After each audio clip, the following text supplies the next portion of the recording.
Salut Aurélie! Salut Sam, ça va? Tu sais pourquoi ça me fait super plaisir de t'avoir à nouveau en interview? Non, dis-moi.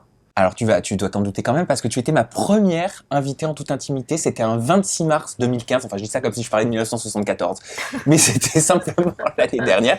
Mais je te dis ça parce que ça me touche parce que tu es la première quelque part à m'avoir fait confiance et depuis il y a eu plus de 55 invités. Ouais, c'est Voilà. énorme. Donc je suis très content de t'avoir à nouveau. Bon, on n'est pas dans le décor, on est chez Énergie 12, vous le savez, mais c'est pas grave parce que le côté intime est toujours là et avec toi, je sais que les interviews sont toujours réussies, ma belle. Vous restez avec nous parce que bien évidemment, il y a l'interview d'Aurélie, il y aura également la séquence qui est le plus et la séquence tweet que vous adorez. On se retrouve juste après le jingle.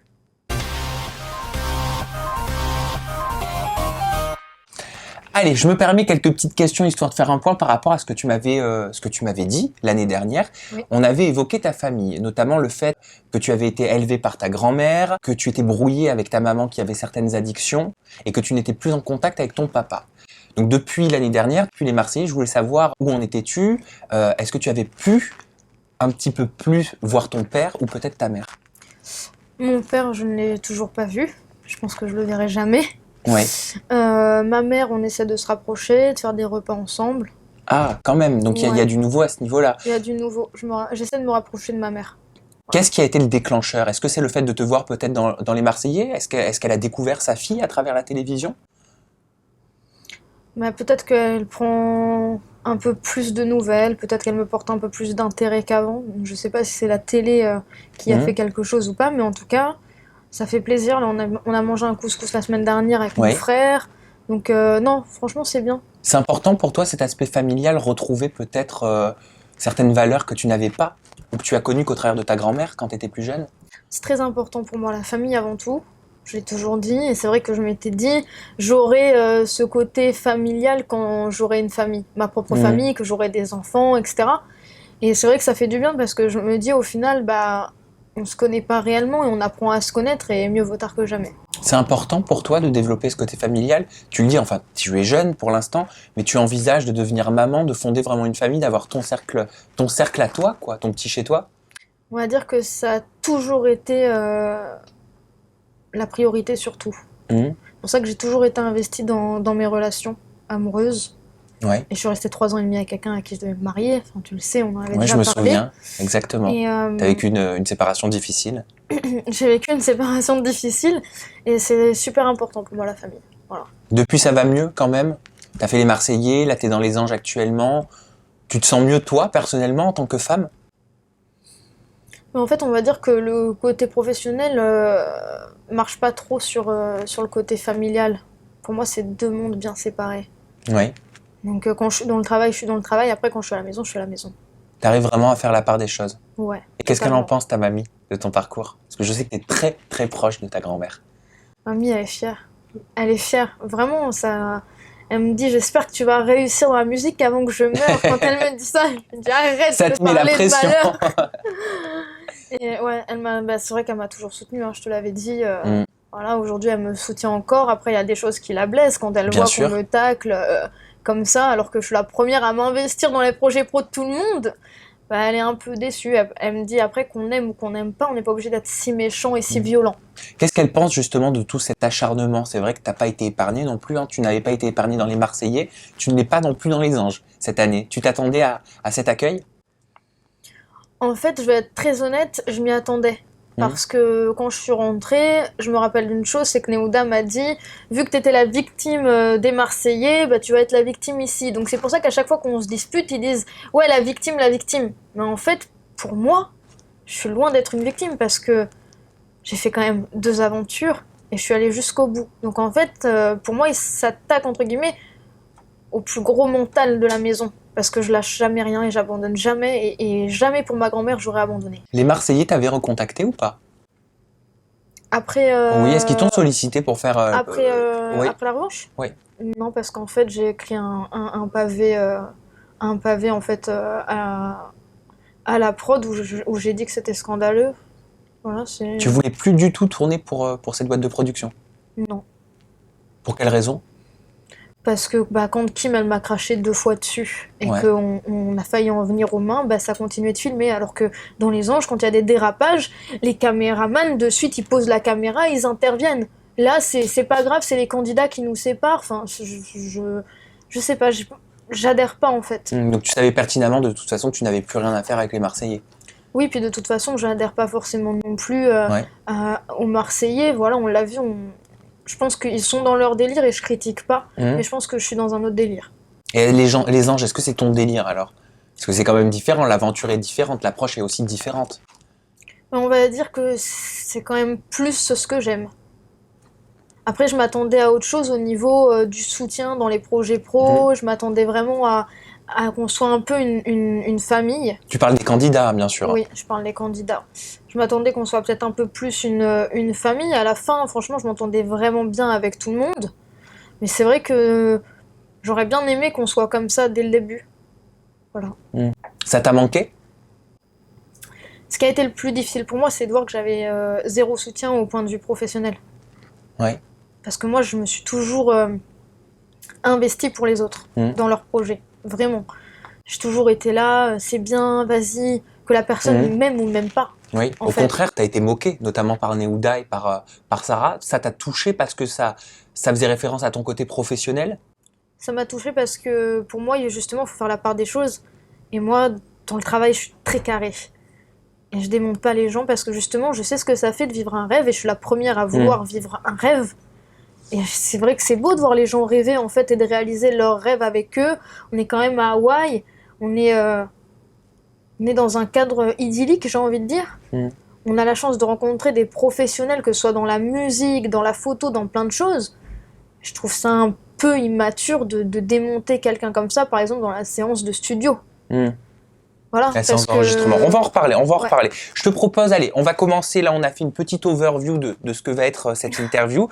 Bah oui, c'est que le début. On va commencer avec Dimitri. Dimitri, écoute, Britney Spears, elle est à la fin mariage de 55 heures, toi ça n'aura duré que 24. Bon, il n'y a pas de mariage, mais bon, c'est à peu près la même chose, la relation, elle est quand même très rapide. Alors au départ, qu'est-ce qui t'a plu chez Dimitri? Le côté sportif. Côté fitness. Voilà, tout ce qui était hygiène de vie. Le fait que ce soit un homme qui était posé. Oui. Quelqu'un qui était à l'écoute, qui était attentionné. Après, on s'est lancé, j'ai envie de dire. Sauf que moi, voilà, faut savoir que je vis de passion. Voilà, c'est quelque chose qui me fait vibrer. Et j'ai connu la passion qu'une seule fois dans ma vie. Et c'est vrai que je suis un peu à la recherche de ce sentiment-là. Et je me suis dit, peut-être qu'en étant avec lui, ce truc-là va se créer. Oui, t'as pensé que le déclic allait arriver. Voilà, je me suis dit peut-être que le déclic va arriver. Sauf que on s'est mis ensemble et en fait, je voyais que limite on était moins proches que quand on était amis parce qu'il y avait peut-être ce côté séduction, ce petit jeu. Et je m'étais dit ça peut être cool. Et en fait, j'y arrivais pas et j'ai pas eu les papillons dans le ventre, j'ai pas eu ce truc pour lui, cette étincelle, on va dire, que je recherche réellement avec quelqu'un. Et c'est pour ça que je me suis dit, je vais pas me moquer de lui en fait, je vais pas continuer à lui faire espérer quelque chose. Si lui, de son côté, il est déjà en train de s'enflammer pour plus. Moi, je suis pas une fille méchante, je veux pas lui faire de la peine. Dimitri, je l'adore. Vraiment, aujourd'hui, c'est un ami. J'ai aucun problème avec lui. Il était amoureux, lui, de toi? Parce qu'on sent quand même un peu dépité quand tu viens le voir et que tu lui dis, écoute, je vais être honnête avec toi, mais on ne peut pas avoir d'histoire tous les deux, il se passera rien. Je dirais pas qu'il était amoureux, parce que amoureux, c'est quand même pour moi un mot très fort. Excusez-moi, j'avais un poil dans la bouche, mais ça devait venir de mon écharpe. Excuse-moi. Amoureux, c'est un mot fort. De là à dire amoureux, je ne sais pas, mais on va dire que le fait d'être à Hawaï, dans un cadre idyllique, avec l'enfermement, etc., je pense qu'il a eu un coup de cœur. Toi, pas du tout. Tu nous l'as expliqué, mais aujourd'hui, vous êtes amis. Aujourd'hui, on est amis et je l'adore. Et quelles sont vos relations? Vous échangez quand même par SMS? Il n'y a pas de malaise, quoi. Il n'y a aucun malaise. Mais en même temps, moi, on m'a toujours dit l'honnêteté, ça paye dans la vie. Donc, comment il peut y avoir un malaise quand tu as été honnête et que tu n'as pas pris la personne en face pour un idiot? Rapidement, qu'est-ce que tu as pensé de la réaction de Coralie lorsque tu as embrassé Dimitri au moment d'un jeu que vous faisiez, où elle se dit dégoûtée par ce bisou et elle dit je lui souhaite bonne chance à Aurélie parce qu'il est répugnant, ce mec? J'en ai rien pensé, elle a son avis sur lui, voilà, ça passe pas, ça passe pas. Hein. C'est ça la vie, j'ai envie de dire aussi. Hein. Il y a des gens avec qui on a pour qui on a de l'affection, d'autres pour qui on en a moins. Voilà, elle l'aime pas depuis le début, elle l'aime pas. Bon, et Jeff, qu'est-ce qui s'est passé avec Jeff? Un coup de cœur? T'es un cœur d'artichaut en fait. Hein. Je dirais pas que je suis un cœur d'artichaut parce que justement, dans ma vie de tous les jours, je ne suis pas du tout un cœur d'artichaut, au contraire. j'ai du mal. Alors, qu'est-ce qui a fait que tu as eu un petit coup de cœur quand même pour Jeff dès ton arrivée?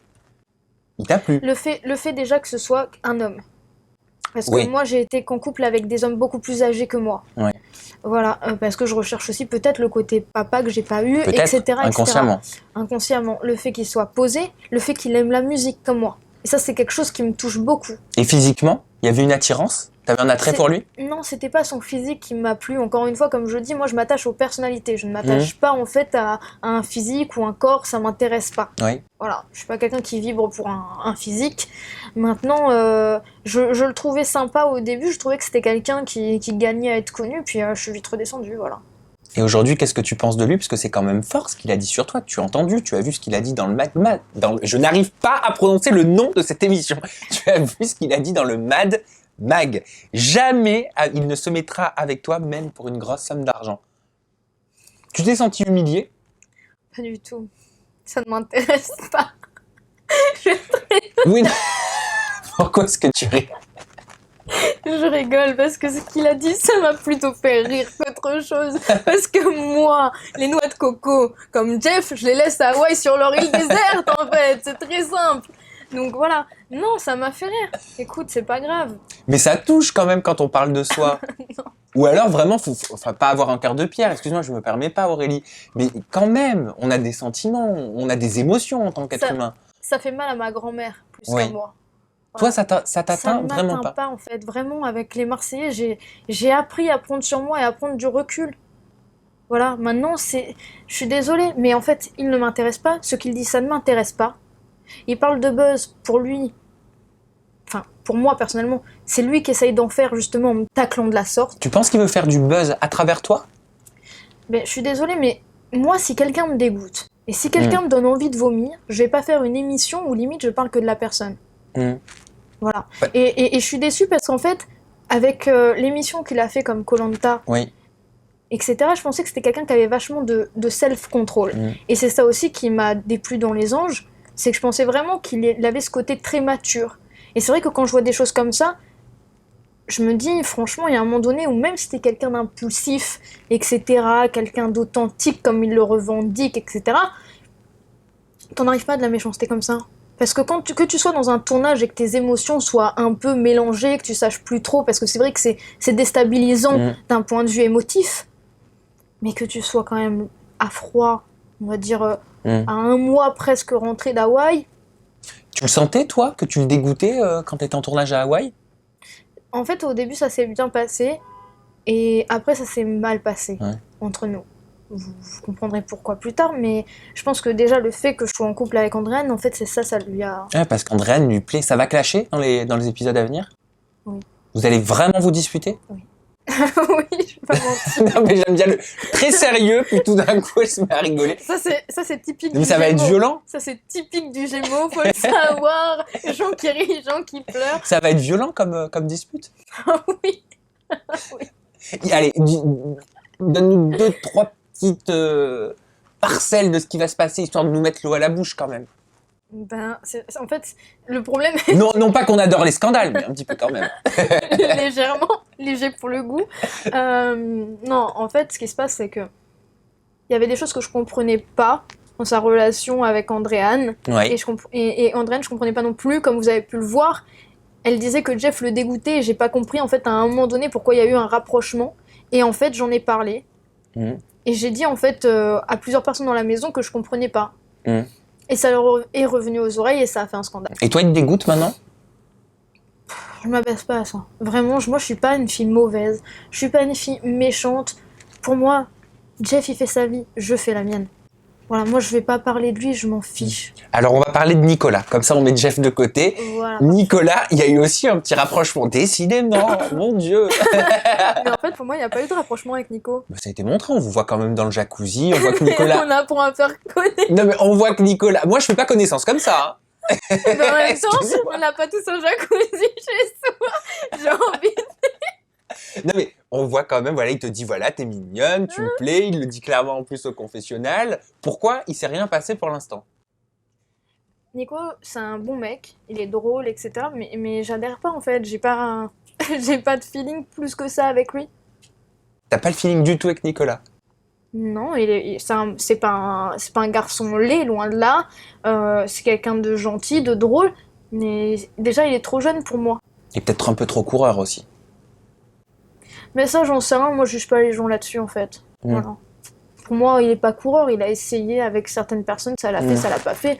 De là à dire coureur, non. Parce que sinon, il aurait couché avec des filles dans la maison. Je dirais pas coureur, mais... Apparemment, c'est ce qu'il a fait dans Les Princes de l'amour. Hein. Apparemment, il a couché avec de nombreuses prétendantes dans Les Princes de l'amour, sur W9. C'est pas la même chose, j'ai envie de dire. On n'est pas dans le même programme, on n'est pas dans le même concept. Les Princes de l'amour, ça doit donner envie à un garçon d'une vingtaine d'années qui voit plein de filles qui débarquent pour lui. C'est n'importe quel homme irait, j'ai envie de dire. Mais... Et là, il a été sage dans Les Anges? Il a été sage dans Les Anges, oui. Il a rien fait. Moi, je pense pas. Et est-ce que c'est parce que tu n'as pas réussi à avoir un coup de cœur pour un garçon que tu es allé vers ton sexe, quoi, vers une femme? Pas du tout. En fait, ce que j'adore chez Andréane, c'est que déjà, on a le même passif, elle et moi. Oui. Ensuite, on a vécu la même aventure, en fait, d'un point de vue... on a eu une aventure similaire, on va dire. Et je sais pas, j'ai déjà eu une relation avec une fille, moi. Mais une vraie relation avec une femme ou juste bisous bisous? Parce que là, je me permets, hein, mais là, en l'occurrence, on voit un baiser. Alors, est-ce qu'on peut véritablement parler de relation bisexuelle, sachant qu'Andréane, sur le plateau du Mad Mag, disait qu'elle avait une seule fois avant toi échangé un baiser avec une femme par le passé? Mais en fait, pour moi, le sexe, il rentre pas en compte. Oui, tu parlais de relations platoniques. Tu disais que toi, tu aimais une personnalité, tu aimais... Moi, je suis quelqu'un de très platonique. Le sexe, je m'en fiche. Je peux rester des mois sans rien faire. Mais tu vas me dire que tu n'as pas d'envie? Non. Tu n'as pas de libido? Non, je dirais peut-être pas ça. Tu me dis, je peux rester des mois sans rien faire. L'appétit vient tant. Ça, je te confirme. L'appétit vient en mangeant. Mais, je sais pas, quand on est une jeune femme comme toi... Vas-y, je te laisse reprendre tes Pardon, Il n'y a pas de problème. Non, mais quand on est une jeune femme comme toi, mignonne, sexy, jolie, apprêtée, je sais pas... Mais mon physique, pour moi, ça a toujours été un moyen de détourner ce que je suis vraiment. Dans le sens où si j'ai pas envie de raconter mon passé à quelqu'un, je me fais passer pour la bimbo bébête et ça me va très bien. Mais après, je suis une personne qui peut tomber amoureuse d'une personne, mais le sexe, je m'en fiche, en fait. T'as pas de besoin, moi, c'est ça que j'aimerais comprendre. Je trouve ça j'ai pas étrange. de besoin. J'ai pas de besoin physique, non. Donc tu peux passer des mois, voire une année entière sans rien faire. Oui, totalement. Sans ressentir de manque. Sans ressentir de manque. Sans faire de choses personnelles même. Je vais peut-être un peu loin. Non, là, mais je sais, je suis bizarre. Non, mais c'est la mode, par exemple, des sextoys. Tu sais, les jeunes femmes, avant, c'était les... Non, mais avant, il y avait les réunions Tupperware. Voilà, je sais pas comment on dit. De nos jours, maintenant, la ménagère se retrouve avec ses copines et elles échangent des sextoys. Bah, c'est très bien pour elle. Perso, moi, je veux bien venir les présenter, mais les tester, non, merci. Non, j'aime pas. Je déteste les sextoys. D'accord. C'est pas mon truc, hein. Vraiment, si je suis en couple et que justement, la libido est revenue parce qu'il y a quelque chose, je le fais avec moi-même, mais j'ai pas besoin d'objet. Et t'as besoin d'être amoureuse pour pouvoir faire quelque chose? J'ai besoin d'être amoureuse. J'ai besoin de ressentir quelque chose, en tout cas. Je peux pas, imaginons, je suis un soir en soirée avec des amis, vous rencontrez quelqu'un et le ramener chez moi, tranquille, sans pression et faire ce qu'il faut. Non. C'est pas du tout moi, ça. Et t'es tombée amoureuse d'Andréane? On peut dire que j'ai eu un amour qui était différent de tout ce que j'avais ressenti. Qu'est-ce qui était différent dans cet amour? Déjà, le fait que ce soit une femme. Ouais. Le fait que, elle comme moi, on connaît pas trop bien notre sexualité vis-à-vis d'une femme. Voilà. Mais ce qui m'a plu chez cette fille, c'est que c'est une fille qui est jolie. Alors, moi, si je sors avec une fille, il faut que ce soit un avion. On se le dise clairement, j'aime pas du tout les filles garçons. C'est clairement ton style. C'est clairement mon style. Ouais. Deuxièmement, c'est quelqu'un qui est très intelligente, c'est quelqu'un qui est à l'écoute, qui est attentionné, qui est douce. En fait, pour moi, elle était tout ce que j'aimais. Parce qu'au début, on se connaît pas, donc ça passe pas forcément très bien, parce que elle me parle de Jeff, moi je lui parle d'autre chose, de Dimitri. Mais il y a un moment donné où on s'est vraiment rapprochés, c'est là que je pense qu'on a eu toutes les deux un déclic. Vous êtes toujours en contact aujourd'hui? Bon, je sais qu'on peut pas trop en dire. Oui. Oui. Vous vous fréquentez? On verrait. Et qu'est-ce que tu as pensé de l'acharnement également qu'a vécu Andréane? Je pense que c'était surtout de la maladresse. De la maladresse? Bah, en tout cas, de son côté.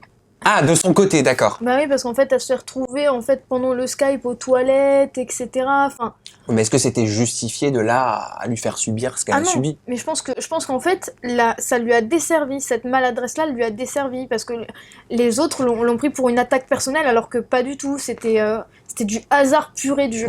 Voilà, donc non, c'est pas justifié du tout. Puis de là à être aussi méchant, non, je comprends pas. Moi, deux, trois fois, elle m'a énervée, parce que il y avait des fois où on allait tous dans la piscine faire des jeux. Elle était la première à se barrer dans la chambre parce qu'elle voulait pas se mouiller, etc. Et je me disais, mais vis en fait, vis Andréane, pourquoi tu vis pas? Mais c'est quoi? C'est pourquoi? Parce qu'elle faisait peut-être trop attention à elle, à son image? Mais même pas, parce qu'après quand on va au surf, on va au surf. Donc c'est pour ça qu'il y avait des fois où j'avais un peu de mal à la cerner. Elle Mais avait des blocages peut-être? peut-être des blocages avec les autres. De toute façon, je sais qu'elle vivait très mal l'aventure là-bas avec les personnes avec qui on était. Elle m'a toujours dit, j'ai du mal, voilà, j'arrive pas à me lâcher. Bon, on va parler de la musique maintenant. Allez, on met de côté un petit peu le sexe, les relations amoureuses. Ah merci, Soulagée? parce que ça existe pas trop ça dans ma vie. Elle va être nonne bientôt, hein, si on l'écoute. Non, je dis pas que je suis nonne. Je dis pas que je suis nonne. Mais je suis pas portée là-dessus. D'accord, Je très suis bien. portée sur l'être humain. Tu vois? Mais c'est très bien, c'est très très bien. Donc, tu as enregistré un single. Donc, le single s'appelle Plus près. Je pense à ma grand-mère. Je suis désolée. Hein. Ah, c'est pour ça! Je pense à mamie, parce qu'elle est un peu comme Mamie, moi là-dessus. on vous embrasse. En tout cas, j'entends beaucoup parler de vous. Plein de bisous. Donc, tu as enregistré le single Plus près, You Can Make It Right. Donc, c'est le single des anges, hein, c'est le générique. Alors, qu'est-ce qui va se passer avec ce single? Qu'est-ce que tu vas en faire? En fait, quand on m'a appelé pour me proposer de reprendre le générique, on m'a expliqué qu'il y avait une nouvelle version, etc. Et qu'ils voulaient les chanteuses en fait, de cette année. Neouda a décliné, parce qu'elle est au-dessus, vous comprenez? Ah, donc elle veut pas chanter le single des anges? Non, elle ne veut pas. Ah d'accord, mais alors pourquoi elle est dans les anges? Neouda est au-dessus, mais je sais pas, elle n'a pas voulu reprendre le générique. D'accord. Donc tant mieux pour moi. Moi Oui. c'était avec grand plaisir que je le faisais. Et c'était un honneur en plus d'être contactée par Lucas pour le faire. Donc vraiment, j'étais tout de suite emballée par le projet. Parce qu'en plus de ça, on nous a dit, tu vas avoir le générique, le single que tu as fait à Hawaï, et tu vas reprendre peut-être une musique que tu as fait avant comme Fast Life, Oui. et on va faire une Qui tournée... était ton précédent single. Voilà, qui était mon précédent single, et on va faire une tournée club. Et en fait, je me suis dit, génial, voilà, parce qu'en fait, moi je fais pas trop de booking, j'ai travaillé pendant 4 ans dans la nuit, et c'est vrai que j'aime les vrais shows, les choses artistiques, je faisais des échasses, de la manip de feu, je faisais plein de choses. Et en fait, quand on m'a proposé ça, j'ai dit, c'est cool parce qu'au moins je vais avoir un but dans les bookings. Parce que j'aime pas rencontrer mes fans en fait. Tu vas pas y aller simplement pour boire de l'alcool et faire des photos, quoi. Voilà, je trouve que c'est pas une bonne image de rencontrer ses fans comme ça en fait. C'est juste que moi je respecte les gens qui me suivent, ils savent que je fais. Enfin, ils savent tout ce que je fais de l'artistique. Et je me suis dit, autant faire un vrai show et faire un vrai concept où il y a un vrai attrait artistique, quelque chose de professionnel, où on voit aussi les anges. En plus, les anges, c'est quand même une musique phare, Plus près. Tout le monde connaît cette musique, tout le monde connaît le générique des anges. Donc c'est vrai que je me suis dit, ça va être sympa parce que tout le monde va pouvoir s'ambiancer sur la musique. C'est pas comme si j'arrive avec quelque chose de nouveau. Donc c'est bien. Donc tu vas faire la tournée des clubs, on pourra te retrouver donc en train de chanter ce single certainement dans toute la France. Voilà, exactement. Eh écoute, c'est fabuleux. On fait un petit point chirurgie esthétique parce que je crois que je me suis trompée avec Sarah Frézou. J'ai dit que tu avais coutume de te faire gonfler les lèvres et les pommettes également. Et tu m'as dit non, je n'ai jamais touché à mes pommettes. J'ai jamais touché à mon visage à part les lèvres. Et pourtant, t'as de la chance parce que c'est vrai que tu as des belles pommettes. Je le reconnais, je me suis trompée. Mais non, mais là, j'ai grossi, j'ai pris 7 kilos parce que tu m'aurais vu avant de partir. Mon meilleur ami m'a dit, t'es creusé, mais tu es creusé, tu vois. Vraiment, quand je maigris, de suite, je sèche d'ici et quand je grossis, voilà. Donc là, oui, je suis bien en chair, hein. Je suis pas forcément très contente, je suis revenue d'Hawaï chargée comme jamais. 7 kilos en plus, merci. Voilà. Donc le visage, non. Pas de piqûre. Ah mais j'ai 23 ans, encore heureux que j'ai pas de rides à 23 ans, t'imagines? Ah mais il y en a qui le font, c'est pas forcément pour les rides, hein. C'est simplement pour avoir l'aspect plus lisse. Enfin bref, on fera un cours sur la beauté un petit peu plus tard. Bon, Aurélie, je te remercie pour cette interview. Bah, merci à la toi. maison de nous avoir Merci. suivis. Vous connaissez le Twitter d'Aurélie. Si vous ne le connaissez pas, je suis là pour vous le donner. C'est le @AurélieLMET, le hashtag de l'émission ETI pour en toute intimité ou alors hashtag en toute intimité Aurélie si vous voulez faire buzzer cette interview. On se retrouve très prochainement avec toujours plus d'interviews et toujours plus d'anges. Bye bye.